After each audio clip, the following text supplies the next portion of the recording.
Global બજારોનું setup સમજીએ સહયોગી નીરજ કંસારા પાસેથી। Neeraj, good morning. કઈ રીતે આજે બજાર માટે આપણને સંકેતો વૈશ્વિક બજાર આપી રહ્યા છે? જે જન્માષ્ટમીનો દિવસ છે ને આજના પાવન દિવસે આપણને જે વૈશ્વિક સંકેતો મળી રહ્યા છે એ પણ આપણને એક સારા જ મળતા દેખાઈ રહ્યા છે, કારણ કે જો શુક્રવારના દિવસે આપણને અમેરિકાના બજારમાં એક સામાન્ય તેજી સાથેનો કારોબાર ખાસ કરીને જોવા મળ્યો હતો અને ગયા અઠવાડિયા દરમિયાન આપણને અમેરિકાના બજારોમાં પણ એક તેજી જોવા મળી હતી। જો ડાઓ લગભગ 1.8%, S&P 500 1% અને નાસ્ડેક લગભગ 2% જેટલો વધીને આપણને બંધ થતો દેખાયો।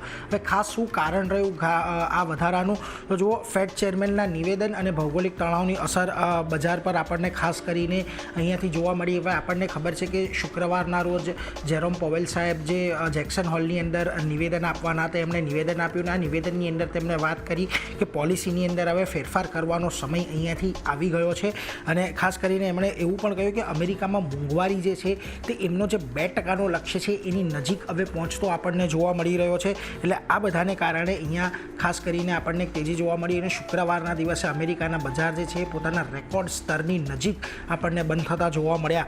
ડાઓમાં ખાસ કરીને ડાઓ, નાસ્ડેક, S&P 500 વધીને બંધ થયા છે, તો બીજી તરફ તમને રસેલ 2Kની અંદર પણ સારો એવો ઉછાળો અહીંયાથી જોવા મળ્યો।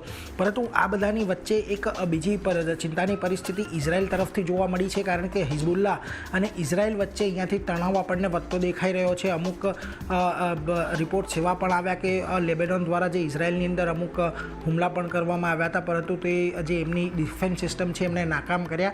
અને આ ઉપરાંત ઇઝરાયલ અને હમાસ વચ્ચે જે અમુક શાંતિ વાર્તા જે ચાલી રહી હતી તેનો પણ કોઈ હજી સુધી નિષ્કર્ષ નથી આવી શક્યો। એટલે આ બધી વસ્તુઓ અત્યારે ખાસ કરીને બજારની અંદર થોડીક ચિંતા ઊભી કરી રહી છે, પરંતુ ઓવરઓલ જે વ્યાજદર કાપની અપેક્ષા બનતી દેખાઈ રહી છે એને જ કારણે આપણને એક સારી એવી તેજી અમેરિકાના બજારમાં જોવા મળી। પરંતુ એ બધાની વચ્ચે આજના એશિયાના બજારો જુઓ, અહીંયા પણ આજે થોડાક સંકેત આપણને પોઝિટિવ સાઇડ મળી રહ્યા છે, કોઈ બહુ નેગેટિવ સંકેતો અહીંયાથી નથી મળી રહ્યા, કારણ કે જો આજે સવારે આપણને જાપાનના બજારો પરથી જે ખાસ કરીને સંકેતો મળતા દેખાઈ રહ્યા છે। નિક્કે આજે આપણને એક થોડું ઘટાડા તરફી કારોબાર દર્શાવી રહ્યો છે, પરંતુ હેન્સેંગની અંદર એક પોઝિટિવિટી છે। શાંઘાઈ એક 5% જેટલું ઘટેલું છે। આ ઉપરાંત તમને કોરિયા, તાઇવાનના બજારો પણ જો, તો કોરિયાના બજારોમાં એક દબાણ છે, પરંતુ તાઇવાન અને સિંગાપોર અત્યારે પોઝિટિવિટી સાથે કામ કરી રહ્યું છે। એટલે ઓવરઓલ આજના દિવસે આપણને એશિયન બજારોથી થોડાક મિશ્ર સંકેત મળી રહ્યા છે, પરંતુ આ બધાની સામે તમે ગિફ્ટ નિફ્ટીનું ઓપનિંગ જુઓ તો આપણે જે પ્રકારની તેજી છેલ્લા ઘણા દિવસોની અંદર દર્શાવી છે એ અત્યારે પણ આજે થોડીક વધારે આપણને વધતી જોવા મળી શકે છે। જો